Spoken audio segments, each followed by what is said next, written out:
సాధన చేయుచున్నప్పుడు స్వప్న సాక్షాత్కారములు మొదలగునవి కలుగుచుండును, కలుగుతాయి. కళ్ళలో సాక్షాత్కారం అయింది, స్వప్నాల్లో. అవన్నీ మన కోరికల సాక్షాత్కారములే కానీ భగవంతుని సాక్షాత్కారములు కావాలని తెలియవలేను. అంటే భగవంతుడు ఏ రూపంలో మనకు కనిపించాలో అని ఊహించి ఆ రూపాలు మన కల్లో కనిపించినటువంటి దాన్ని భగవంతుడు సాక్షాత్కారంగా నువ్వు అనుకుంటున్నావు. కానీ అసలు భగవంతుడి యొక్క రూపమే నీకు సాక్షాత్కరించిందని మాత్రం భావించొద్దు. అంటే ఏంటి అర్థం ఏమిటి? నువ్వు కళ్ళు మూసుకుని ఉన్నప్పుడైనా కళ్ళు తెరుచుకున్నప్పుడైనా ఎదుర్కొన్నటువంటి రూపాలన్నీ భగవంతుడి పూర్తిగా నమ్మడం కాదు, నమ్మకూడదు, నమ్మక్కర్లేదు. నమ్మడం అంటే అర్థం ఏంటి? వాడికి అసలు అది నిజం కాదనే అర్థం. దేవుడు నాడు నమ్ముతున్నావా మాస్టర్ అడిగి, నమ్మట్లేదు అన్నాడు. ఇది సింపుల్.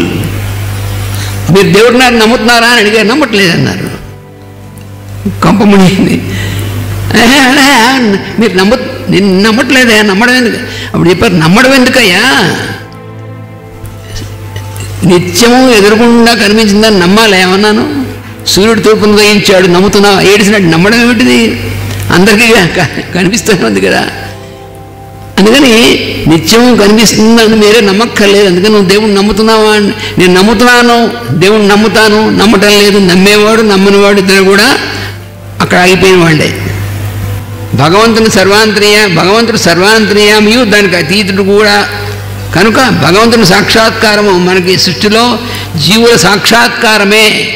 మళ్ళీ ఇచ్చారు, ఈ సృష్టిలో ఉన్నటువంటి జీవులందరి యొక్క సాక్షాత్కారమే భగవంతుడి సాక్షాత్కారం అని గుర్తుంచుకో, వాళ్ళ దగ్గర పెట్టుకో.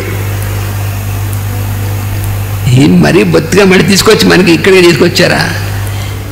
మనకి ఈ కనిపించేటువంటిదంతా మాయ, కాబట్టి భగవంతు సాక్షాత్కారం కావాలి అని చెప్పి మనం అనుకుంటుంటే, మళ్ళీ నీ భగవంతు సాక్షాత్కారం అంటే ఈ సృష్టిలో ఉన్నటువంటి జీవుల యొక్క సాక్షాత్కారమే భగవంతుడి సాక్షాత్కారం అని చెప్తే అలా ఎలా ఒప్పుకుంటాం? మరి ఇప్పుడు దాకా చెప్పింది ఏమిటి? అన్ని రూపాల్లో భగవంతుడిని ఒప్పుకున్నాం. మరి ఇప్పుడు చెప్తోంది ఏమిటి? అదే చెప్తుంటే మళ్ళీ ఒప్పుకోం మనం. ఎంతైనా అన్ని రూపాల్లో మనకి అక్కడ వస్తుందన్నమాట. పెద్ద న్యూసెన్స్ అది మనకి వచ్చేటువంటిది. అందుకనే మనకి అది పోయేంత వరకు అక్కడే కొడుతూ ఉంటాడు వాడు.